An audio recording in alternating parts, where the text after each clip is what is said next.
wait for the society and the principles of government and constitutional government to be thrown out the window and then remain silent. That's not their job. And particularly in an environment like Kenya, where we come from a one-party state, and men and women who are involved in the liberation struggle to change the constitution, which I was a part of. Now we see the things that we thought we had already settled in this country are being opened again. It's as if the clock is being turned back. And I think that it is the political system that we have that is responsible for this thing.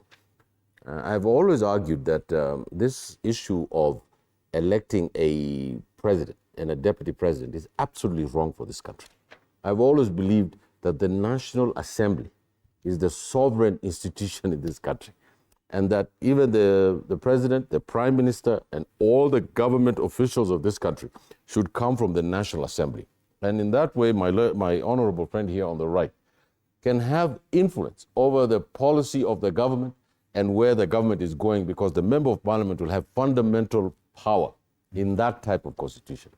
But in the kind of system that we have now, we've adopted the American system, what happens is that the president can do exactly what he wants, when he wants, and how he wants.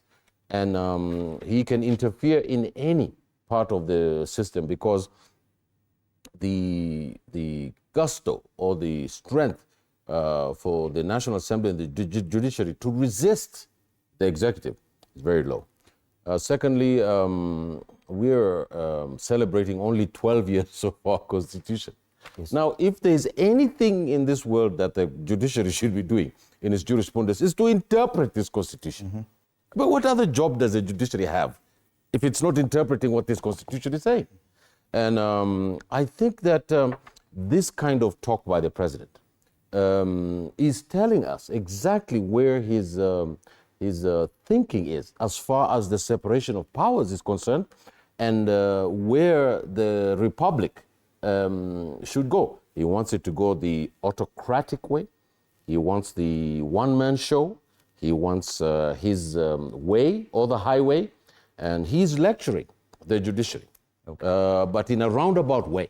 I think we should respect our Constitution. I think we should respect the separation of powers. Mm-hmm. And the president must know that without this judiciary, we will be in civil conflict. And let's focus on the performance of the Supreme Court briefly. Just a minute, huh? Just a minute. Briefly. It's very important and I respectfully disagree with Hashi. He must understand that we have two systems of laws.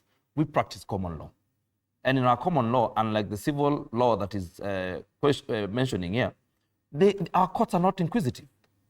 If we happen here, if a judge sees me slapping him and he's here, and when we go to court, that is not brought here, our courts in common law are not inquisitive.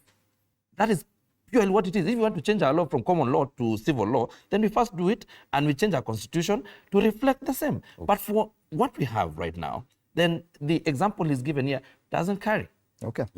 And you see, we also have... I want to give Bwana Mutambu an opportunity to speak also. Yes, a quick review. The common law is the operational law of the judiciary. Mm-hmm. The Constitution is an entirely different matter.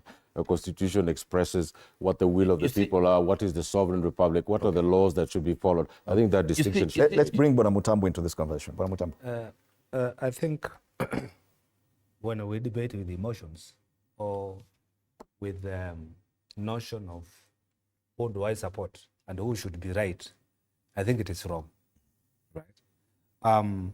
Again, we need to ask ourselves, at what point